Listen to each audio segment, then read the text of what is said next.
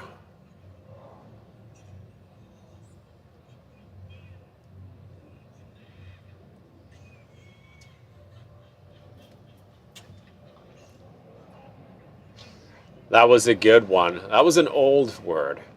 I like you. Those are great comebacks. Yeah, I like you too.